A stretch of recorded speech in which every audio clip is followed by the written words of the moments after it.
95% लोगों का इस वक्त देखें यूथ का, they are going for the survival. Computer science एक वो फील्ड है जिसमें आप अगर पूरी मेहनत और ईमानदारी के साथ काम करते हैं तो आपको रिश्वत और सिफारिश की जरूरत जिंदगी में नहीं पड़ती। मैंने वो $50 का प्रोजेक्ट इतना अच्छा किया कि उस क्लाइंट के साथ मैं $60,000 तक गया। इस वक्त उस $50 से मैं अपवर्क पे $2 मिलियन क्रॉस कर चुका। एक बात समझ में आई कि गोरे को आपकी ग्रामर नहीं चाहिए, गोरा आपकी ग्रामर से कुछ नहीं लेना देना। अगर आपके साथ उर्दू में, आपकी नेटिव लैंग्वेज में कोई बंदा टूटी फूटी उर्दू में बात करे, आप समझ जाएंगे। उसको काम आना चाहिए। मेरा काम अच्छा था। अगर काम अच्छा है ना और अंग्रेजी टूटी हुई भी है तो आप सीना चौड़ा करके keep your chin high and speak, you can do it. आज इरफान मलिक को बड़ा खुदा ना खास्ता सेटबैक मिलता है, जीरो पे आ जाता है। From where you will start. ये थ्योरी गलत है कि जॉब खा के। एआई जितने मिलियनेयर पैदा करने जा रहा है ना, आज तक इतने मिलियनेयर नहीं पैदा किए होंगे किसी दौर में भी, किसी भी। रिप्लेस कर रहा है, वो क्या करें यार? रिप्लेस कर नहीं रहा, रिप्लेस हो रहे हैं लोग। एक बंदा आता है, वो एआई सीखता है, वो आपसे बेहतर हो जाता है और आपको रिप्लेस कर देता है। सब कुछ सीखना मुश्किल था। आपने सुना होगा बड़ों की ज़बान से, यार जो पुराने ज़मानों की मैट्रिक थी ना, वो आज की ग्रेजुएशन के बराबर है। क्योंकि हर छोटा छोटा काम पढ़ के करना पड़ता था, बहुत सारी किताबें पढ़ के छोटी सी इन्फॉर्मेशन लेते थे। आज जेब से मोबाइल निकालते, जीपीटी से दुनिया की सारी इन्फॉर्मेशन है। एआई ने सीखना ही तो आसान कर दिया आपके लिए। इरफान भाई, from nothing to everything, how did you achieve it? It's nothing to something. Because everything बहुत बड़ा वर्ड है और मेरा नहीं ख्याल कि एवरीथिंग तक कोई पहुंच सकता। It's nothing to something because of patience, trusting the process, trust in Allah, believe in yourself. और ख़ास तौर पे जब आपके पास कोई और ऑप्शन ना हो बट टू डू समथिंग। और ज़िंदगी में ऐसे मौके आते हैं जब आपके पास कोई और ऑप्शन नहीं बचती, तो उस वक्त आपके पास सिर्फ दो रास्ते होते हैं। एक होता है शॉर्टकट, कॉम्प्रोमाइज़ेस और अपनी अना को, अपने आप को ख़त्म कर देना।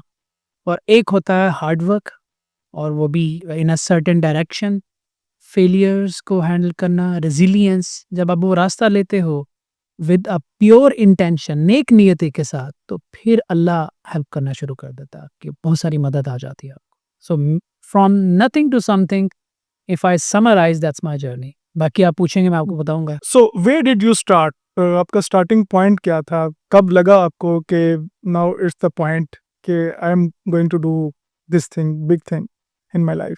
देखो यार, हर बंदा ना अपना स्टार्ट एक परफेक्ट स्ट्रेटेजी से और परफेक्ट विजन से नहीं लेता। मतलब जब आप स्कूल लेवल पे हो, स्ट्रगल कर रहे हो, स्कूल जाने के लिए आपके पास फ़ी नहीं है, आप वहाँ उस लेवल पे स्ट्रगल कर रहे हो, खाने के पैसे नहीं हैं, घर नहीं है सर पे। तो उस वक़्त इंसान का जो पहली कोशिश होती है, वो होती है सर्वाइवल, कि भाई मुझे मेरे पेट पालने के लिए मुझे कुछ मिल जाए, बाइज़्ज़त तरीके से। उस वक़्त ज़हन में ये तो होता है कि यार कुछ बड़ा करना है, पर आपको ये नहीं पता होता क्या बड़ा करना है। With the passage of time आप सीखते हो, एनालाइज़ करते हो, स्ट्रैटेजाइज़ करते हो, री-स्ट्रैटेजाइज़ करते हो और फिर आप आगे निकलते जाते हो। आई स्टार्टेड फ्रॉम ग्राउंड ज़ीरो। वो मैं बता भी चुका हूँ, आपने भी दिखाया होगा। I started from ground zero यार। There was no a food, there was no home, और स्कूल में हार्डली मैट्रिक तक प्रॉपर पढ़ सका था। उसके बाद फिर स्पोर्ट्स कोटा में मैंने एफएससी किया, बीएससी मैथमेटिक्स किया। अगेन स्पोर्ट्स कोटा की वजह से मुझे एक सर्टेन सपोर्ट मिलती रही। तो उस वक़्त तक there was no vision, but ये था कि यार कुछ इज़्ज़त की नौकरी मिल जाए, जैसे हर दूसरा बंदा सोचता है, और एक इज़्ज़त का, पेट पालने का, रोज़ी का ज़रिया बन जाए। बट आगे थोड़ा ये समझ में आया ज़िंदगी में कि आपकी इज़्ज़त, आपकी वैल्यू जो है ना, वो आपके स्किल से है। अगर तो आप एक ऑर्डिनरी स्किल सेट लेकर लाखों लोगों की लाइन में लग जाते हैं, तो आप ज़िंदगी में कहीं नहीं जा रहे। या आप अपने ऊपर मेहनत करके extra ordinary skill set develop कर लेते हैं, तो सूनर और लेटर आप कुछ बड़ा कर जाएंगे। मैं अभी भी कह रहा हूँ, कुछ बड़ा कर जाएंगे। तो शुरू में मेरे जहन में ये था कि यार मेरे माँ बाप ने मुझे मेहनत करना सिखाया है, ईमानदारी सिखाई है। सो आई विल डू समथिंग जो टफ है, जो डिफिकल्ट है। सो शुरू में बहुत सारे लेबोरियस काम किए। फिर मुझे एक ब्रेक थ्रू मिला। जब ब्रेक थ्रू कह रहा हूँ उसको, जब मैं एक कंप्यूटर ऑपरेटर, डेली वेजेस पे मुझे कंप्यूटर ऑपरेटर की जॉब मिली कायदा से मेडिकल कॉलेज में, बहुत से अहमद, हाँ, भावलपुर। तो मुझे उस वक्त ना टाइपिंग आती थी, ना मेरा कंप्यूटर के साथ कोई एक्सपोजर था। बट मेरा काम ये था कि वो जो ऑफिशियल लेटर्स होते हैं उनको टाइप कर देना, या बाद में मेरा ये काम हुआ कि जो कम्युनिटी मेडिसिन जो होती है उस पर थोड़ा रिसर्च कर लेना, प्रेजेंटेशंस बना लेना, इस तरह के काम थे। उस दौरान मुझे लगा कि कंप्यूटर साइंस एक वो फील्ड है जिसमें आप अगर पूरी मेहनत और ईमानदारी के साथ काम करते हैं तो आपको रिश्वत और सिफारिश की ज़रूरत ज़िंदगी में नहीं पड़ती। और मैं आज भी उसी बात पे खड़ा हूँ कि अगर आपने कंप्यूटर साइंस में स्किल डेवलप कर लिया तो बड़े से बड़े लोग आप पे डिपेंडेंट होंगे जब उनका प्रोग्राम उनसे ज़्यादा आप समझ रहे होंगे। जब उनकी कंपनी आपके बगैर नहीं चलेगी तो आपको इज़्ज़त भी देंगे, आपकी हर चीज़ का ख्याल रखेंगे, बट आपका स्किल सेट वो होना चाहिए और वो ओवरनाइट नहीं आता। सो वहाँ से मैंने कुछ सेल्फ लर्निंग शुरू की, फिर मुझे पढ़ने का शौक था। तो यार मैंने वहाँ से यूनिवर्सिटीज़ में अप्लाई करना शुरू किया, बट किसी भी यूनिवर्सिटी में मेरा एडमिशन भी नहीं हो रहा था बिकॉज़ पैसे भी नहीं थे। तो मुझे एक ऑप्शन मिली विक्टोरिया यूनिवर्सिटी। 3500 फीस थी उस वक़्त सेमेस्टर की और 3500 मेरी सैलरी थी। तो मैंने इसमें एडमिशन ले लिया। तो ऑफ़िस टाइम में बैठ के पढ़ता था, ऑफ़िस टाइम के बाद भी मैं वहाँ बैठ के पढ़ता रहा। 3 साल मैंने as a computer operator starting from 3500, और जब मैं वहाँ से निकला तो मेरी सैलरी 7,500 थी। बट उस वक़्त मैं एमआईटी में इन मास्टर्स कर 2000 और यार ये होगा कोई 2014। 2014 में आप ₹7500 महीना कमा रहे थे। हाँ, ऐसा ही। That's odd. फिर मैं किस्मत ज़माने लाहौर आया। लाहौर में मैंने आके बड़ी ज़बरदस्त चीज़ सीखी कि भाई पहली बात तो ये है कि अगर आप कन्वेंशनल तरीके से स्टडी करते हो कंप्यूटर साइंस और प्रैक्टिकल फील्ड में आते हो, हुँ, तो आपको ठुड्डे ही पड़ेंगे। इन शॉर्ट वर्ड आपको रिजेक्शंस ही मिलेंगे, रिफ्यूज़ल्स ही मिलेंगे। यू आर कन्वेंशनल वे बताता हूँ, जैसे हमारे 98-99% लोग पढ़ रहे हैं। कन्वेंशनल वे क्या है? आपके पास एक करिकुलम है, आपने उस करिकुलम को पढ़ना है, रटना है और जाके एग्ज़ाम देना है जीपीए के लिए, राइट? प्रैक्टिकल एक्सपोज़र नहीं है। हम कंप्यूटर साइंस को ऐसे पढ़ते हैं जैसे कोई शख्स तैराकी, स्विमिंग सीख रहा हो किताबों से या यूट्यूब से, पानी में जाकर नहीं। जैसे कोई शख्स ड्राइविंग सीख रहा हो बिना गाड़ी के। ओके। बिना गाड़ी चलाए आप ड्राइविंग के सारे डायनामिक्स पढ़ लें। लेकिन जब तक आप गाड़ी नहीं चलाएँगे या स्विम नहीं करेंगे तो आपको कोर स्किल नहीं आएगा। हम एजुकेशन के दौरान प्रैक्टिस नहीं करते, प्रोग्रामिंग पढ़ रहे हैं, प्रैक्टिस नहीं करेंगे, डेटाबेस पढ़ रहे हैं, डेटाबेस बनाएँगे नहीं, डेटाबेस डिप्लॉय नहीं करेंगे, सर्वर पढ़ रहे हैं बट उसको प्रैक्टिकली कोई अपनी ऐप को ट्राई नहीं करेंगे। तो फिर जब आप इंडस्ट्री में आते हैं तो बहुत बड़ा गैप मिलता है और हम उस गैप का सारा ज़िम्मेदार यूनिवर्सिटी को ठहराते हैं तो यूनिवर्सिटी ने हमें कुछ नहीं कि सिखाया। यूनिवर्सिटी का करिकुलम ही ठीक नहीं है। हाँ, जब मैं आया तो मुझे 3 महीने का एक मौका दिया गया कि तुम वो जॉब छोड़ो, घर छोड़ो, लाहौर आ जाओ। अगर 3 महीने तुम चल गए तो हम तुम्हें सैलरी दे देंगे, इंटर्नशिप पे रख लेंगे। और मैं शुक्रगुज़ार हूँ उस शख्स का जो इस दुनिया में नहीं है। मैं ज़रूरी समझता हूँ उसका ज़िक्र करते हैं। His name is Uzair Arshad. उधर Uzair Arshad CEO of Emblem Technologies. He was an amazing guy. तो उसने मुझे चांस दिया। तो 3 महीने मैं आके यहाँ इसी ऑफ़िस के अक्रॉस द रोड वो ऑफ़िस था। तो 3 महीने गुज़ारे, 3 महीने बाद मुझे पता चला कि मेरे पल्ले कुछ नहीं है। कुछ आई नहीं couldn't do a single thing. तो ज़ाहिर ने मुझे एक बात बोली कि उसने कहा, "यार 3 महीने में तुम्हारी कोई प्रोग्रेस तो नहीं है, बट मैं ये जानता हूँ तुम बहुत मेहनती हो। सिर्फ़ तुम्हारी मेहनत की वज़ह से मैं तुम्हें थोड़ा टाइम और देता हूँ।" उसने फिर गाइड किया, थोड़ा टाइम और दिया। फिर इवेंचुअली मुझे एक फ़ैसला करना पड़ा कि वो सारी किताबें जो मैंने पढ़ी अपने मास्टर्स के दौरान, मैं भावलपुर से वो सारी किताबें दोबारा मँगवाई और मैं रात को बैठ के उनको दोबारा पढ़ता था। लेकिन इस वक़्त पर्सपेक्टिव डिफरेंट था। इसे कहता हूँ प्रैक्टिकल नॉलेज। उसको फिर प्रैक्टिकल नॉलेज के साथ मिक्स किया, प्रैक्टिस की। फिर मेरा हाथ चलना शुरू हुआ थोड़ा-सा। तो फिर मैं उसी ऑफ़िस में from intern, unpaid intern to paid intern, associate software engineer, फिर तो वो सॉफ्टवेयर इंजी 2014 से आपको तो सफ़र वो शुरू 15 से ये 15 2015 से। तो फिर मैंने 1 साल उज़ैर के साथ गुज़ारा। तो उसने सही मुझे डेवलप किया। बहुत रगड़ा लगाया लेकिन उसने ना बताया कि यार कंप्यूटर साइंस होता क्या है। फिर उसके बाद मैं आगे निकला, एक और कंपनी से ऑफ़र आई, वो मेरी लास्ट कंपनी थी। वहाँ मैंने साढ़े 3 साल गुज़ारे, जहाँ पे मैं हेड ऑफ़ डिपार्टमेंट तक गया। तो वहाँ जाके मुझे एक बात समझ में आई जो आजकल हर यूथ को समझ में आती है कि भाई 1.5 लाख तो कमा लिया, लेकिन 1.5 लाख में से 50,000 खर्च करके 1 लाख पर मंथ भी बचाना शुरू करें आप, हुँ, तो ज़रा कैलकुलेट करके देखेंगे आपका घर कब बनेगा? आप एक डिसेंट सवारी कब लेंगे? आप एक डिसेंट ज़िंदगी कब जिएँगे? इसका मतलब है कि job is not the ultimate way to go. तो साढ़े 3 साल, 4 साल के एक्सपीरियंस में मैंने जॉब छोड़ी, अच्छी खासी, बट फिर मैं $50 से अपनी फ्रीलांसिंग का आगाज़ करता हूँ। आगे $50. $50 मैं Your multiple first time client कह was चुका हूँ। for हाँ, $50. $30 का था, वो एक दिन उसने ऑफर दिया, अगले दिन उसने कैंसिल कर दी। तो दूसरा आया, उसने $1000 का प्रोजेक्ट पोस्ट किया हुआ था, आज मेरा रैकेट पे है, सारा पब्लिक है। $1000 का प्रोजेक्ट था। मैंने उससे बोला कि यार ये मैं 50 में कर दूँगा। क्योंकि मैं अपना अपवर्क का प्रोफाइल बनाना चाहता हूँ, मुझे आप अच्छे रिव्यू दे देना। क्योंकि तजर्बा मेरे पास 4 साल का था और उससे पीछे 2 साल की स्ट्रगल उस वक़्त हो चुकी थी। मैं 5 साल की मेहनत के बाद फ्रीलांसिंग में आया, ना कि ओवरनाइट फ्रीलांसिंग में जंप किया। ये मैं इसलिए बता रहा हूँ कि आज के बच्चे यही कर रहे हैं कि एक दिन फ्रीलांसिंग का लेक्चर सुनेंगे, अगले दिन फ्रीलांसिंग में स्किल के बगैर फ्रीलांसिंग करते हैं और जिसकी वजह से रेपुटेशनल डैमेज हो रहा है नेशनल लेवल पे। तो 5 साल के बाद आया, तो मैंने वो $50 का प्रोजेक्ट इतना अच्छा किया कि उस क्लाइंट के साथ मैं $60,000 तक गया। From $50 $60,000 तक मैं $60,000. उस क्लाइंट तक And गया, that was your first client. First client. आज भी मेरा क्लाइंट है वो। Still. मेरा पहला क्लाइंट मेरा क्लाइंट है, मेरा दूसरा क्लाइंट मेरा क्लाइंट है, मुझे क्लाइंट नहीं छोड़ते। काम खत्म हो जाता है लेकिन कनेक्शन कभी खत्म नहीं होता। इस वक़्त उस $50 से मैं अपवर्क पे $2 मिलियन क्रॉस कर चुका हूँ और मैं अपवर्क को यूज़ नहीं करता हूँ। अब नहीं करते। नहीं करता, मैं फ्रीलांसिंग नहीं करता हूँ। सर क्यों? वो दो ढाई साल 3 साल का अरसा आप मुझे बता रहे हैं, 2015 टू 2017 आई थिंक, इसमें आपने एक क्लाइंट क्रैक कर दी, first client. How did you crack it? किया कैसे आपने? यार क्लाइंट क्रैक करना नहीं कहते, मैंने आपको अभी बताया ना कि यार $1000 का था, मैं भी $1000 की बिड करता, ठीक है। कॉम्पिटिशन ज़्यादा था, लोगों के बड़े-बड़े प्रोफाइल थे, उन प्रोफाइल पे लोगों के रिव्यूज़ थे, हिस्ट्री थी, तो क्लाइंट उनके पास जाता। मैंने पैसे को सैक्रिफाइस किया, मैंने ट्रस्ट किया स्किल्स पे, मैंने ट्रस्ट किया स्किल्स पे कि यार काम अच्छा कर दूँगा ना ईमानदारी के साथ, क्लाइंट आएगा। मतलब जो एक बंदा 1 लाख का काम करके दे रहा था, आपने कहा भाईजान ये मैं सिर्फ अपने 10,000 पे कर दूँ। स्किल्स अप्रूव करने के लिए और इंटेलेक्चुअल प्रॉपर्टी बनाने के लिए। और इंटेलेक्चुअल प्रॉपर्टी क्या है मेरा अपवर्क? उसके ऊपर एक क्लाइंट का अच्छा रिव्यू आ गया, एक अच्छा टेस्टिमोनियल वीडियो आ गया, एक अच्छा प्रोजेक्ट क्लोज हो गया, अगले क्लाइंट के लिए रास्ता आसान हो गया। फिर उसी क्लाइंट से ताल्लुक बने, रिलेशन बने, प्रोफेशनली हमने ग्रो किया, $60,000 उसी ने मुझे पे कर दिया। जो कि बहुत बड़ी amount over the period of time किया, पर बहुत बड़ी अमाउंट होती है उस बंदे के लिए जो $50 से स्टार्ट ले रहा हो। तो आपकी रिप्यूट बन गई। जब आपकी रिप्यूट बनी तो लोग आपके पास आएँगे। फिर आपने एक काम करना है, लोग आते जाएँगे, आपने ईमानदारी से डिलीवर करते जाना है। ज़िंदगी में कहीं भी नहीं रुकेंगे।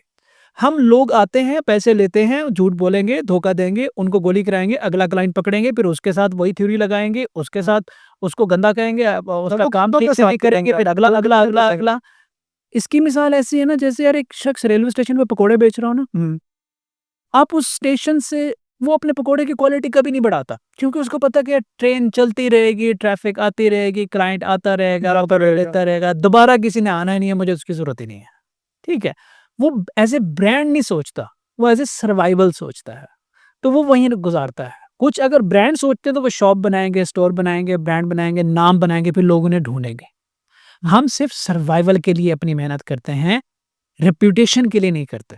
How did you achieve this mentality कि सर्वाइवल से रेपुटेशन, मतलब अगर 90% या 95% लोगों का इस वक्त देखें यूथ का, they are going for the survival, और जो आप बात कर रहे हो पकौड़ों वालों की कि लोग आएंगे जाएंगे, आपकी ये मेंटालिटी कि मैंने ब्रांड बनना है, I want to build a brand, मैंने अपना एक ऑनेस्टी और एक अपनी क्रेडिबिलिटी बनानी है मार्केट में, ये आपके जहन में कहाँ से आपको ये?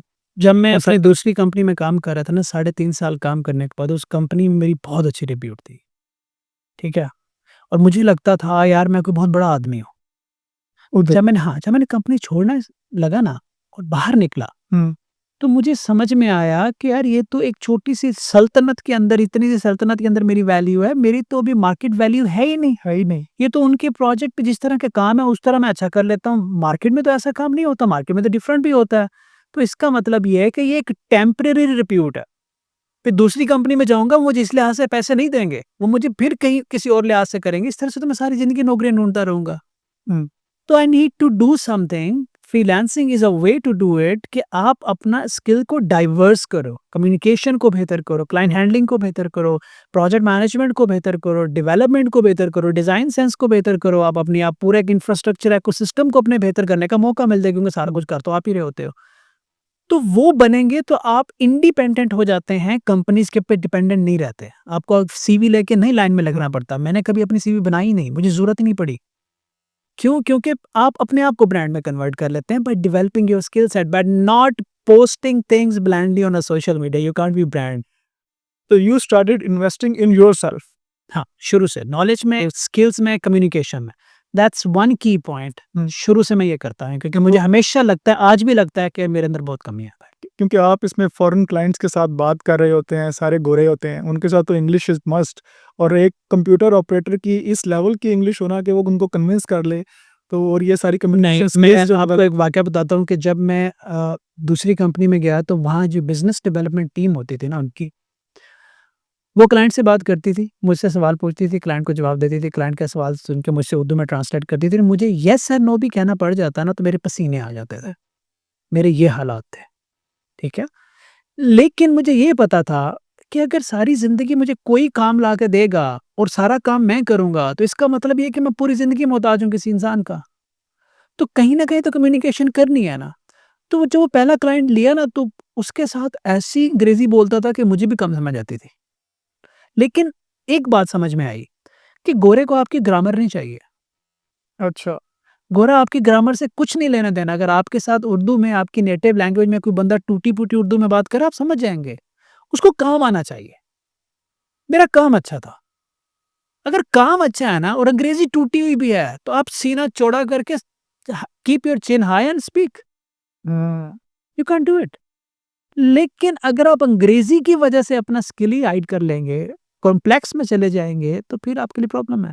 मतलब अंग्रेज़ी की वजह से स्किल नहीं छोड़ना, अगर स्किल है तो अंग्रेज़ी टूटी-फूटी भी हो तो काम चल जाएगा। प्रैक्टिस करोगे तो काम, प्रैक्टिस कर put yourself in a position. हुँ, आज भी मेरी भी कंपनी में बाहर भी आपको बहुत से लोग ऐसे मिलेंगे जो हेजिटेट होते हैं कि हमने नहीं पाई करनी, यार आप ही बता दो यार, ये मेरी मीटिंग ना कराना यार, ये आप ही कर लो, आप ही बताओ। काम सारा उन्होंने किया होता है, उनको एक बताने वाला चाहिए। मैं ये क्वेश्चन इसलिए इंग्लिश की और ये छोटे-छोटे इसलिए पूछ रहा हूँ कि बहुत से बच्चे जो स्किल उनकी बड़ी बेस्ट होती है, हाँ, they are very skilful, but in छोटी-छोटी कम्युनिकेशन गैप्स की वजह से और पर्सनैलिटी की वजह से वो पीछे रह जाते हैं। मतलब they should work on it, वो स्किल डेवलप करो, अपने स्किल डेवलप करो, उस स्किल को प्रूव करो। हमारे बच्चे गलतफ़हमी का शिकार रहते हैं कि उनके पास बहुत स्किल है। दो स्किल। अब ये गलतफ़हमी क्यों है कि उन्होंने एक सब्जेक्ट पढ़ा और वो सब्जेक्ट जब उन्होंने ड्राई रन किया उनको सारा आता होता है। इट हुँ, डज़न्ट मीन आपके पास स्किल है। स्किल ये है कि आपने कुछ बनाया और क्लाइंट ने एक्सेप्ट किया। फिर आपने कुछ नया बनाया, दुनिया ने एक्सेप्ट किया। वैलिडेट करना होता है आपने अपने स्किल को।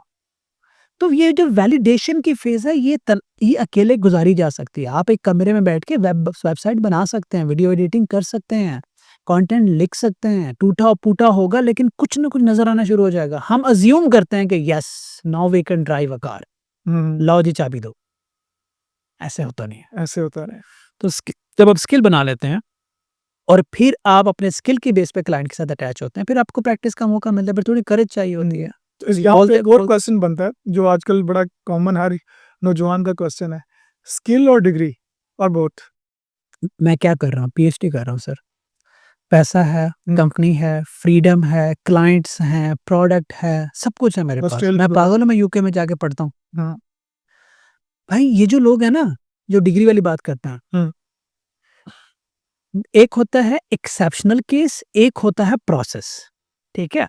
हमने किसी गोरे को देखा यार फलाँ बंदा कॉलेज ड्रॉप आउट था।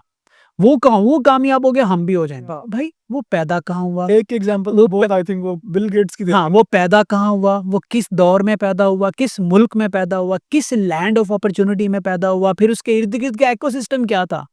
Don't go for exceptional thing. हाँ, आपने एजुकेशन में, मैं डिग्री को नहीं कहता, मैं ये ज़रूर कहता हूँ कि एजुकेशन आपको मैनेजमेंट सिखाती है, स्ट्रेस हैंडलिंग सिखाती है, पर्सनैलिटी बनाती है, सारा कुछ करती है आपके लिए। और साथ में आपने स्किल डेवलप करना है। जब आप ग्लोबल स्केल पे जाएँगे ना, जब आप कॉर्पोरेट में जाते हैं, तो वहाँ आपकी एजुकेशन मैटर करती मैटर है। करती है। आप इमेजिन करें कि यार आप एक मैट्रिक पास हैं, कहीं से आपका फ्लूक लग गया, पीएचडी लोग आपके अंडर इतनी आसानी से काम नहीं करेंगे। आपको बोलना आना चाहिए, आपकी कम्युनिकेशन अच्छी होनी चाहिए, आपकी अचीवमेंट होनी चाहिए। बिना डिग्री के अगर चंद लोग कुछ बन गए, डज़न्ट मीन कि नहीं चाहिए होती, सर चाहिए होती है। चाहिए होती है लेकिन बैलेंस रखना है बैलेंस है। आपने। सिर्फ डिग्री पे मार्क्स की ज़रूरत नहीं है, लेकिन वो पीस ऑफ पेपर मैटर करता है, इंटरनेशनल ग्लोबल स्केल पे करता है matter mostly. So I say कि strike a right balance between degree and this. Okay. From $60,000 in 2018 setbacks क्या है उसके बाद? ज़ेवन सॉल्यूशन, ज़ेवन का मतलब क्या है? पहले हमें तो ज़ेवन का लाइवली सॉरी लाइवली लाइवली हुँ। ये कहाँ से कॉन्सेप्ट कहाँ से है? ज़ेवन कुछ भी नहीं, बच्चा था बस सोच रहा था एक्स चाहिए था मुझे कैरेक्टर में, आज इलॉन मस्क को भी एक्स चाहिए है, मुझे उस पर एक्स चाहिए था, वी चाहिए था रीच और एक ऐसा वर्ड चाहिए था जो एग्ज़िस्ट ना करता हो पर उसका कोई मीनिंग हो और एक ऐसा वर्ड चाहिए था जो जिस भी ब्रांड के साथ लगे ना, वो बन जाए। जैसे ज़ेवन सॉल्यूशन है, ज़ेवन टेक्नोलॉजी है, ज़ेवन स्किल्स है हमारे पास, ज़ेवन एडवेंचर्स है, मेरे पास बहुत सारी चीज़ें नीचे पाइपलाइन में है, तो जिसके साथ भी लगा होगा फिट हो जाएगा। अच्छा हम तो सोच रहे थे ज़ी से होगा ज़ेवन लेकिन नहीं, ये एक्स एक्स एक्स होता है ना, आज तो आपको एक्स की वैल्यू पता लग गई होगी ना, ये मैंने ज़ेवन नाम रखा था 2016 में। 2016 में और जो ये है हमारा टेस्ला वाला इसको आज हाँ, सोचा इसमें मैं इलॉन मस्क से आगे हूँ। एलोन एलोन मस्क से आगे। तो सेटबैक्स सर क्या है? रोज़ाना ही आते हैं। फुल ज़िलाल आता है। It is not a bed of roses, life is not a bed of roses. वही मैंने पूछा था कि the dark side of being an देखिए यार, जब आप स्टार्ट करते हो ना, आपको धोखे मिलते हैं, आपको फ्रॉड्स मिलते हैं, आपके लोग काम नहीं करेंगे, छोड़ के जाएँगे, लोग नहीं मिलेंगे, इवेंचुअली आप सारी ज़िम्मेदारी उठा रहे होते हो, क्लाइंट छोड़ते हैं, क्लाइंट नहीं आते, पैसे नहीं आते, कभी पैसे तो आते ये एक इवेंट्स बताएं एक ऐसा वाकया जो पहली दफा आपको फेस करना पड़ा हो कि यार दिस इज वेरी बिग मैं एक क्लाइंट के साथ काम कर रहा था तो उसके साथ ना हमारा कोई अंडरस्टैंडिंग ऐसी हुई कि यार काफ़ी अरसे से हम काम कर रहे हैं, अब एक टीम बनाते हैं, ठीक है? ये मेरा प्रोडक्ट है, आप इस पे काम करोगे, मैं पर मंथ आपको इतने पैसे दूँगा, आप एक टीम बना लो। मैंने टीम बना ली। अच्छा यार, अब रिमोट टीम से प्रोडक्टिविटी गिर रही है, हम एक ऑफ़िस बना लेते हैं, तो मैं आपको ऑफ़िस का रेंट दूँगा। ऑफ़िस का रेंट आना शुरू हुआ, हमने ऑफ़िस बना लिया एक छोटा-सा। अब ऑफ़िस भी है, टीम भी है, पैसे भी आ रहे हैं, पैसे आते हैं, टीम की सैलरीज़ जाती हैं और हम उनका काम कर रहे हैं, हम्म, ठीक है? 2 साल मैंने उसके साथ काम किया। फिर वो पाकिस्तान आया, पाकिस्तान आके हमने बड़ा वो किया, बैठे, आता-जाता रहता था। तो वन फाइन डे वो पाकिस्तान आया, वो कह रहा था कि यार मेरी वाइफ़ कह रही है कि यार इसको बंद करो। तो I won't be able to send you हाँ, मेरी वाइफ़ कह रही है, तो मैं अगले महीने शायद पैसे ना भेज पाऊँ। भाई तू तो ये कह के यूएस चला जाएगा, मैं क्या करूँ? यहाँ तो मैं सीईओ हूँ, इनको तो मैंने पे करना है, कंपनी तो ये है, मेरी कोई जॉब नहीं है, मैं किसी और क्लाइंट के साथ काम नहीं कर रहा, you are my only client and you are telling me कि नेक्स्ट महीने मैंने आपको पैसे नहीं भेजने हैं। और ये मैं सारा कुछ का क्या करूँ मैं? उसने कहा नहीं यार बस फैमिली इश्यूज़ हैं कि यार कि वो नहीं समझ रही मेरे टेक चीज़ों को नहीं समझ रही तो घर में कुछ चैलेंजेस हैं। तो I won't be able to do that. That's it he said I am gone and Malik साहब बैठे हुए हैं यार फ़ोन की करा मैं। सैलरी मेरे पास हाँ, 2 ऑप्शन थे उस दिन मेरे पास। That was a very turning point कि अब करना क्या है मैंने? या मैं इन सबको कहूँ कि भाई जाओ। वो लोग आज भी मेरे साथ हैं, उनमें से एक हमारी कंपनी का सीईओ भी है यूएई कंपनी का, वही सारे लोग थे। मैंने कहा यार या बस करूँ? उस दिन मैंने फिर अपवर्क को दोबारा उठाया। और मैंने कहा यार मैं पूरी रात बैठ के काम ढूँढूँगा, मैं बिडिंग करूँगा, मैं काम लाऊँगा लेकिन मैं साइकिल नहीं टूटने दूँगा। वो 3-4 महीने मैं अपने घर का रेंट भी नहीं दे पाया। मुझे मेरे पास वो बाइक होती थी वो भी बेचनी पड़ी और काफ़ी चैलेंजेज़ है। तो वो 2 में 3 महीने टफ थे क्योंकि काम ढूँढना फिर उसको करके उसके जब तक पैसे ना आए तो आपके लिए टफ होता है। मैंने अपनी टीम को नहीं बताया। नहीं बताया। तो मैं रात को बिड करता था, काम लाता था, फिर खुद करता था, जल्दी से काम किया, थोड़ा रेवेन्यू को स्टेबल किया। उस दिन समझ में आया कि भाई इट्स नॉट ईज़ी और फिर उसके बाद कभी इतना बड़ा झटका मुझे नहीं लगा। वो दैट वाज योर द मतलब बिग तो ब्लो। खत्म हो जाता है ना बंदा वहाँ पे यार आपके पास जॉब नहीं है, आपके पास फ्रीलांसिंग के कोई और क्लाइंट नहीं है आपके पास, आपके सर पे एक्सपेंसेस हैं, आपने 25-30 लाख सैलरी देनी है और खुद आप एक आप आपके पास कोई और क्लाइंट है ही नहीं, क्या करेंगे आप? इवन आप उस दिन छोड़ भी देते तो आपको फिर भी ऑफिस डिसमेंटल करते हुए बड़ा टाइम लगता है। It was a very tough decision but I took it. Freelancing helped me a lot to sustain that point. Okay. तो जो एक बंदे की आदत होती हैं हैबिट्स वो बड़ा मैटर करती हैं किसी भी सक्सेसफुल जर्नी में और अक्सर ऐसे होता है कि हम वो छोटी-छोटी हैबिट्स हैं उनको इतनी अहमियत नहीं देते। कोई एक ऐसी आदत जो आपको लगा हो कि ये मेरी कंटिन्यूअस रही है और उसकी वजह से आज आपको ये अगर वो आदत ना होती ना तो मैं कामयाब ना होता। Sports, sports diet and sports. वाह! मैं इमरान कभी जंक नहीं खाता। मैं अब मुझे जंक फूड नहीं आप जंक फूड का मैं I don't eat fast food, I don't eat sugar, मेरी डाइट में कभी शुगर नहीं रही। I don't drink colas and all that stuff. मैं जंक फूड नहीं खाता। I am far away from junk food. और दूसरा इस आई आदत का आपको अब पता लगा आके कि इसकी वजह से मैं ये नहीं, मैं स्पोर्ट्स में था ना। दिस प्ले अ वेरी नहीं, नहीं एक्चुअली ये बना था जब मैं एथलेटिक्स में गया मैं 5वीं क्लास में था। ओके। 5th क्लास से मैंने ग्रेजुएशन तक मैं कभी 100 मीटर रेस नहीं हारा, मैं 200 मीटर नहीं हारा, तो मेरा एक रिकॉर्ड है पूरा उसके अंदर एथलेटिक्स के अंदर। तो उसमें मुझे इंटरनेशनल कोचेज़ भी मिलते थे। जब मैं इवन सैफ गेम के लिए आया था मैं यहाँ पे लाहौर में, तो there is a long story in that. तो वो ट्रेन करते थे। इवन अगर मैंने अगले दिन जाके 100 मीटर करनी है और मैंने रात को राइस खाया है, तो अगले दिन मेरा कुछ गिर जाएगा टाइम में, मेरा टाइमर जो है ना वो ज़्यादा हो जाएगा। मैं वो कम्पीट नहीं कर पाऊँगा, क्योंकि अगर मैंने कल बहुत ज़्यादा ऑयल कंज़्यूम किया है, खाया है तो। तो उसमें वो डाइट कंट्रोल करना मजबूरी था और फिर वो आदत बन गया।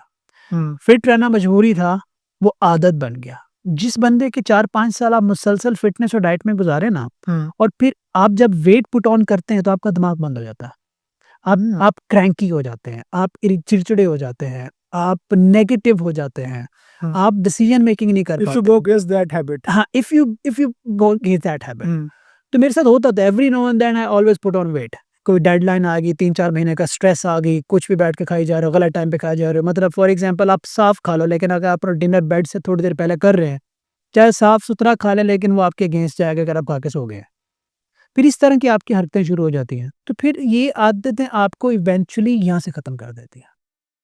सो आप ना, अगर आप तो मुझे जानते हैं, आज भी देखो मेरा इस कमरे में भी आपको स्पोर्ट्स के सारे गैजेट्स मिलते अच्छा, ये जो सारे अवार्ड्स लगे हुए हैं, ये स्पोर्ट्स के भी हैं या सारे ये टेक के हैं? हैं। नहीं, ये सारे टेक के हैं, ये सारे स्पोर्ट्स टेक की के वजह से। सबसे बड़ा स्पोर्ट्स अवार्ड जो आप समझते हैं आपको स्पोर्ट्स की वजह से है ये सारे। जो सारा सबसे बड़ा अवार्ड अवार्ड जो आपको मिला है अभी तक, वो बड़ा अवार्ड आप किसे कहते हैं? I mean definition. National level पे, आप देखें बड़ी-बड़ी इंटरनेशनल सुनिए, मैं लेवल पे? आपको बड़ा अवार्ड बताऊँ, टू मी बड़ा अवार्ड क्या है, यूट्यूब पे सारा आपको एक चीज़ दिख दो, दैट्स माय बड़ा अवार्ड। जी, एक बच्ची आई थी। बेस्ट टीचर इन द एक वर्ल्ड। बच्ची आई थी वहीं से, 7-8 साल की थी। हमारे इनिशिएटिव से सीखी, फ्रीलांसिंग शुरू किया, काम किया, ऑल द वे मेरे पास आई, हाथ से बना के लाई थी। टू मी दैट्स माय बड़ा अवार्ड। वाह! बाकी तो सब it's just a part of process. Part of process. National level पे भी आपको अवार्ड्स काफ़ी आई थिंक। हाँ, मुझे नेशनल लेवल पे मिले हैं। अभी तो मुझे यूएई में मैं नंबर 3 में आई थिंक एआई में रैंक किया मुझे उन्होंने, नंबर 7 पे एमएल में पता नहीं किसमें है, वो मैंने पोस्ट लगाई थी उनकी, एक उनका एक इंडिपेंडेंट इश्यू है। कतर में मिले, यूके में मिले, so it's just a part. ये एक सही पकड़ा आपने पाकिस्तान में। You are the one I think. You are the one. यार, जब मैंने एआई शुरू किया था ना, there was another phase in 7, जब मैंने फ़ील किया, जब मैं अपवर्क पे काम कर रहा था कि यार सैचुरेशन हो रही है, रेट्स गिर रहे हैं, लोग थ्रो अवे रेट फेंकते हैं, मार्केट में इन टेक पे रेट्स गिर रहे हैं। पुरानी टेक्नोलॉजीज़ के रेट गिर रहे हैं। तो मेरी लाइफ में एक टर्निंग पॉइंट आया, जब मेरे पास 40 लोग थे, कंपनी थी इसी ऑफ़िस में, तो मैंने एमएस करना शुरू कर दिया। मैंने कहा यार अब ना मैं थोड़ा पढ़ाई पे लगाता हूँ, क्योंकि एक MS in MS in IT और एमएस आईटी, तो उसमें मैंने एआई पढ़ी थी। मेरी ज़िंदगी में एक कमी थी सीईओ लेवल पे कि मैंने कभी यूनिवर्सिटी नहीं देखी थी। हुँ, मैंने कहा यूनिवर्सिटी आपको बहुत सबक देती है, तो मेरी ख्वाहिश थी कि मैं एक दफ़ा यूनिवर्सिटी ज़रूर देखूँ। तो मैंने एमएस करना शुरू किया। एमएस में जब मैंने एआई से रिलेटेड सब्जेक्ट्स पढ़े तो मुझे अंदाज़ा हुआ, क्योंकि प्रोफ़ेशनल एक्सपीरियंस था, तो मुझे अंदाज़ा हुआ कि this technology will change the game. तो मैंने जब एमएस कर लिया, तो एमएस जैसे ही कंप्लीट हुआ, मुझे बहुत बड़ा प्रोजेक्ट मिला, नाइजीरियन आर्मी थी, किसी आर्मी की ऐप बनानी थी। तो बीच में काफ़ी सारे मिडलमैन थे, तो हमने उनकी एक चैट एप्लीकेशन बनानी थी, वो उसमें एआई का काफ़ी इम्प्लीमेंटेशन थी और क्रिप्टोग्राफी की काफ़ी इम्प्लीमेंटेशन थी, तो हमने उस प्रोजेक्ट पे काम करना शुरू किया। तो उस वक़्त से मुझे अंदाज़ा हुआ कि एआई क्या है। Then I decided AI and blockchain, तो फिर मैंने ब्लॉकचेन पढ़ा। ब्लॉकचेन एंड एआई में मैं पिछले 3 साल से ट्रांज़िशन में लगा रहा कि यार आप इसमें स्ट्रेंथ बिल्ड करो, इसमें स्ट्रेंथ बिल्ड करो। फिर वो एकदम से बूम आ गया चैट जीपीटी की वजह से, तो आई वाज़ ऑलरेडी देयर। तो फिर मुझे एहसास हुआ कि अच्छा, if I am already there, अब बाँटना शुरू करते हैं। फिर जब हमने यूट्यूब पे बाँटना शुरू किया ना, तो उससे फिर नाम काफ़ी, रिकॉग्निशन वहाँ से मिली। हाँ, रिकॉग्निशन वहाँ तो से। डाटा एनालिसिस आपने पहले ही वो कर लिया था या वो बाद में है? पहले काफ़ी पहले कर लेता, लेकिन पढ़ाने का पर्पज़ रिकॉग्निशन या फेम नहीं था। पढ़ाने का पर्पज़ ये था कि यार अल्लाह इतना कुछ दे रहा है, कुछ तो वापस करे। ये अडैप्टेबिलिटी का कॉन्सेप्ट जो आपकी लाइफ में रहा है, ये कहाँ से शुरू से ही था कि जो चीज़ आ रही है नहीं उसको अडैप्ट करना है? रिजेक्ट स्पोर्ट्समैन नहीं लिया? स्पोर्ट्समैन जो होता है ना, वो हमेशा याद रखिएगा कि वो प्रेशर सिचुएशन में बेस्ट परफ़ॉर्म करने की सलाहियत रखता है। हुँ, उसके अंदर प्रेशर हैंडलिंग बहुत स्ट्रॉन्ग होती है। वो उसके जो नर्व्स होते हैं वो बहुत स्ट्रॉन्ग होते हैं। वो प्रेशर झेल लेता है। और वो प्रेशर में भी देखता है कि अच्छा ये प्रेशर किस वजह से है और मैं ऐसा क्या करूँ कि नेक्स्ट टाइम इस प्रेशर में ना हो। और जो ऑर्डिनरी बंदा प्रेशर में आता है तो वो ये सोचता है इससे कैसे निकलूँ। लेकिन जब स्पोर्ट्समैन प्रेशर में आता है तो वो साथ में ये भी सोचने की सलाहियत रखता है कि इससे नेक्स्ट टाइम कैसे निकलूँगा, कैसे ना आऊँ मैं इसके अंदर। आप स्पोर्ट्स में देखें if you are a cricketer, आप 2 दफ़ा स्लिप में आउट हो रहे हैं, तो आप जाएँगे नेट में, आप अपनी उस वीकनेस पे काम करेंगे। क्यों? क्योंकि आपको पता है कि आपने दोबारा खेलना है। यस। अब आप ये नहीं कह सकते मैं स्लिप में आउट होना शुरू हूँ, चलो मैं क्रिकेट छोड़ देता हूँ क्योंकि मेरी कमज़ोरी निकल आई है। No, you will go back in net, you will practise, you identify your weak point, आप अपना स्टांस, एंगल, टाइमिंग सब ठीक करेंगे, कोच से ठीक करवाएँगे and then you will come back, you will score big. फिर कुछ दिनों बाद आपकी एक और वीकनेस निकलेगी। फिर आप वही करेंगे, you will go back in net, do that. मुझे अंग्रेज़ी नहीं आती थी, आई वेंट बैक, किताबें पढ़ी, अंग्रेज़ी वीडियोज़ देखी, प्रैक्टिस की, रिकॉर्डिंग करता था अकेले में क्योंकि मुझे पता था अंग्रेज़ी कमज़ोर है। फिर पता चला कि यार मेरे पास सोशल इंटरैक्टिव का एबिलिटी नहीं है, मैं लोगों से बात नहीं कर सकता, तो मैंने यूनिवर्सिटी जाने का फ़ैसला किया। फिर मुझे पता चला कि यार यूनिवर्सिटी भी चला गया हूँ, तो जब तक आपके पास इंटरनेशनल एक्सपोज़र नहीं है, तो आपको ग्लोबल लेवल पे कोई एक्सेप्ट नहीं करेगा। कमी नज़र आई, उस पे काम किया, कम्युनिकेशन में नज़र आई, उस पे काम किया। आज भी कोई कमी नज़र आती है, उस पे काम करता हूँ। कोई आके पॉइंट आउट करेगा, तो उसको ये नहीं कहूँगा तुमने मुझे बुरा क्यों कहा? मैं कहूँगा अच्छा, I will work on it.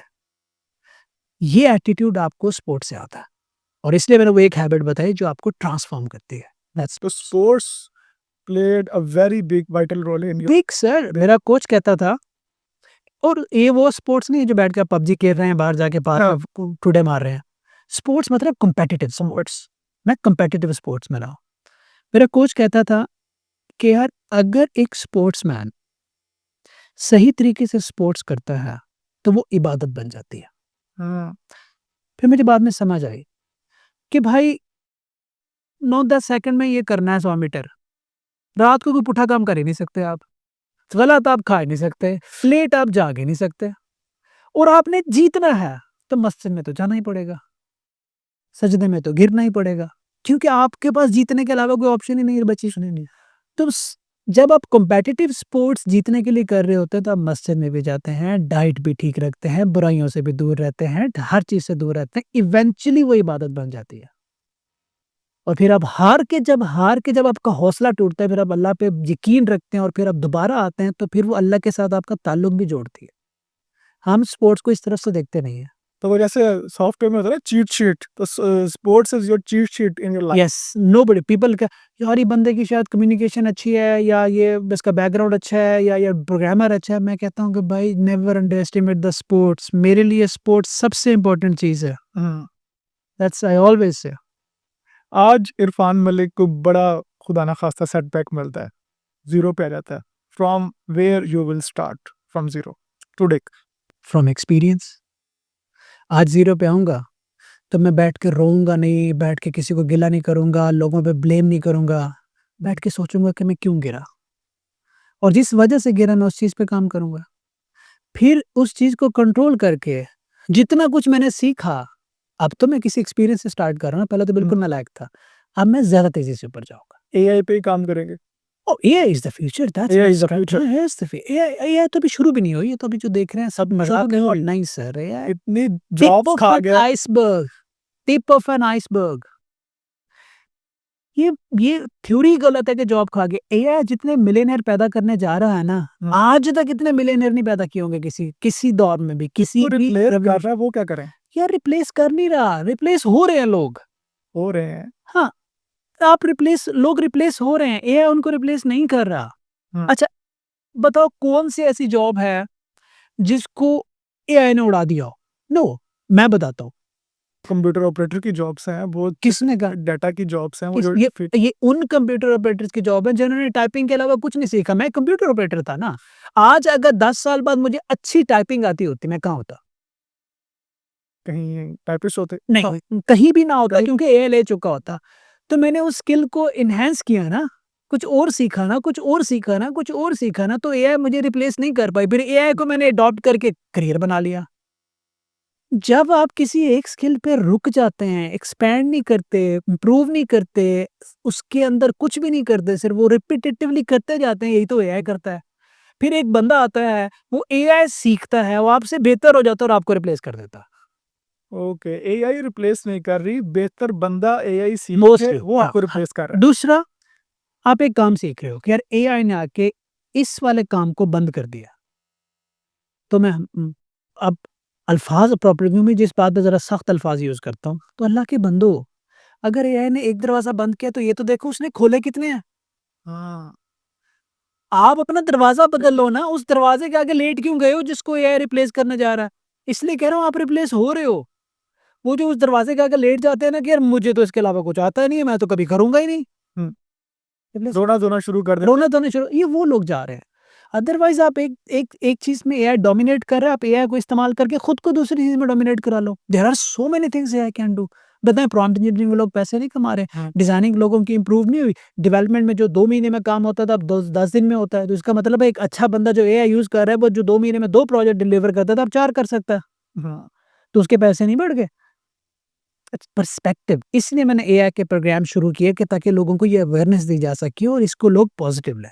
अच्छा जो प्रोग्राम्स आपने शुरू किए हैं उसमें एक तो हवा बना हुआ है ना एआई कि पता नहीं कितनी ही मुश्किल चीज़ है, को कोडिंग कोई से डिफरेंट चाहिए। ये थोड़ा-सा मुझे बताइएगा जो जो सुनने वाले हैं उन बच्चों को भी, जो नए एस्पायरेंट्स हैं इन एआई या अपनी फाइनल स्टडीज़ में कंप्यूटर साइंसेज़ की, कि is it very difficult to learn AI? AI? Not at all. Not at all. देखो जब एआई नहीं था ना, हुँ, सब कुछ सीखना मुश्किल था। आपने सुना होगा बड़ों की ज़बान से, यार जो पुराने ज़मानों की मैट्रिक थी ना वो आज की ग्रेजुएशन के बराबर है। हुँ, क्यों? क्योंकि हर छोटा-छोटा काम पढ़ के करना पड़ता था, बहुत सारी किताबें पढ़ के छोटी-सी इन्फॉर्मेशन लेते थे। आज जेब से मोबाइल निकालते हैं, जीपीटी से दुनिया की सारी इन्फॉर्मेशन है। एआई ने सीखना ही तो आसान कर दिया आपके लिए। हुँ, एआई ने लर्निंग ही तो आसान कर दी। जब एआई ने लर्निंग आसान कर दी है, हुँ, तो एक आजकल कोट चलता है फ्रॉम डूइंग टू डायरेक्ट। तो आप हाँ, आपके लिए सीखना कैसे मुश्किल हो जाता है? वो एक थीसिस पीएचडी में 5-4 साल 2 साल में लिखा जाता था, वो 2-3 महीने में आ गया। ठीक है?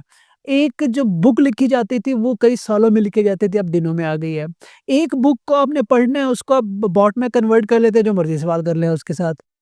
जब एजुकेशन और लर्निंग आसान हुई है, तो फिर ये सीखना कैसे लेकिन ये मुश्किल है? चीज़ आपकी सोचने की सलाहियत को नहीं लिमिटेड कर रही। नहीं, और सोचने बढ़ा रही है। सोचने का काम सारा एक कंप्यूटर कर रहा है। आगे आप इस पे ज़ोर ही नहीं दे रहे, ज़हन की सलाहियत नहीं इस्तेमाल कर रहे, तो आप सिर्फ डिपेंडेंट नहीं हो जाएँगे इस ओके, पे? मैं आपको एक टूल देता हूँ, जिसके अंदर सिर्फ़ 2 बटन है, मोबाइल देता हूँ। इसके अंदर 2 बटन है, एक है कॉल येस करने का, एक है कॉल नो करने का। हुँ, ठीक है? और मैं आपसे कहता हूँ कि आपने सिर्फ़ ये मोबाइल यूज़ करना है जिसके अंदर 2 बटन है, एक येस का, एक नो का। इसके अलावा आपने कुछ नहीं करना। और फिर मैं एक बंदे को फ़ोन देता हूँ और उसको बहुत सारी पावरफुल ऑप्शन दे देता हूँ, सारी ऑप्शन दे देता हूँ। आप मुझे ये बताएँ कि उस फ़ोन को क्रिएटिवली कौन यूज़ कर रहा है? नई-नई चीज़ें ड्राइव करने के मौके आ गए हैं। वो इससे ईमेल भी लिखना चाह रहा है, वो इससे फ़ेसबुक अकाउंट भी बना रहा है, वो इससे प्रॉम्प्ट इंजीनियरिंग भी कर रहा है, वो इससे डिज़ाइनिंग भी कर रहा है। क्योंकि उसके पास ब्रेन की क्रिएटिविटी को एक्सरसाइज़ करने की ऑप्शंस बढ़ गई हैं। हुँ, कौन ज़्यादा ग्रो कर रहा है? येस नो वाला या जिसके पास बहुत सारे ऑप्शंस हैं? ऑप्शंस वाला। तो इसका मतलब ये है कि एआई ने आपको नॉलेज इतनी आसानी से दे दी है और आपका नॉलेज जो बढ़ रही है वो तेज़ी से बढ़ रही है, तो हुँ, आप एक्चुअली वो काम भी कर सकते हैं जो पॉसिबल नहीं थे। तो क्रिएटिविटी बढ़ गई ना यार। हाँ, हम उल्टा देखे जा रहे हैं हर चीज़ को। मतलब देयर वाज़ नथिंग, मैंने आज तक कभी पिच डेक्स नहीं बनाए थे जब तक मैं प्रोडक्ट में नहीं था, मैं सर्विसेज़ में था। एआई आई क्योंकि मैं फाइनेंस का बंदा नहीं था, मैं जब भी पिच डेक बनाता था तो मुझे फाइनेंस की सपोर्ट चाहिए थी, तो मुझे कोई बंदे को पे करने के पैसे नहीं थे। अब मैं बन गया हूँ फाइनेंस का बंदा। अब मैं कर लेता हूँ प्रेज़ेंटेशन तैयार, अब मैं बना लेता हूँ बिज़नेस प्लान, अब बना लेता हूँ इन्वेस्टर अब प्लान, मैं अब ढूँढ लेता हूँ मैं इन्वेस्टर। तो मेरी क्रिएटिविटी बढ़ी है या कम हुई है? हाँ, अगर ये टूल मेरे से आप ले लें, I won't be able to do that ना। हुँ, it is your brain, tell tell your brain कि करना क्या है ना यार। आपका ब्रेन आपको बताता है क्या करना है, कि आज सोना है, आज इसको बुरा कहना है, आज इसको बुरा कहना है, आज सारा मुद्दा गवर्नमेंट पे डालना है, सारा मुद्दा यूनिवर्सिटी पे डालना है। रात को 4 बंदों को सुकून से गालियाँ दो, 2 बंदों में ब्लेम करो, खुद सो जाओ। सुबह उठो और फिर वही काम करो। हम अपने दिमाग के ताबे हैं। जिस दिन हमने दिमाग को अपने ताबे कर लिया ना, तो ये टेक्नोलॉजी हमारी क्रिएटिविटी बढ़ा देगी। फ्यूचर क्या देखते हैं इरफान मलिक का ज़ेवन सॉल्यूशन का? ये देखो फ्यूचर तो ख़ैर बहुत है। मेरी कोशिश ये है कि मैं जल्द से जल्द रिटायर हो जाऊँ।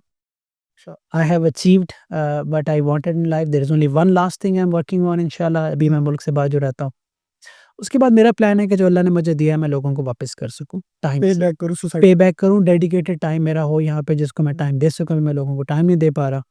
और कंपनी को ऑटोमेशन पे लेके जा रहा हूँ और कुछ स्ट्रेटेजिकली कि कंपनी को मेरी ज़रूरत ना हो।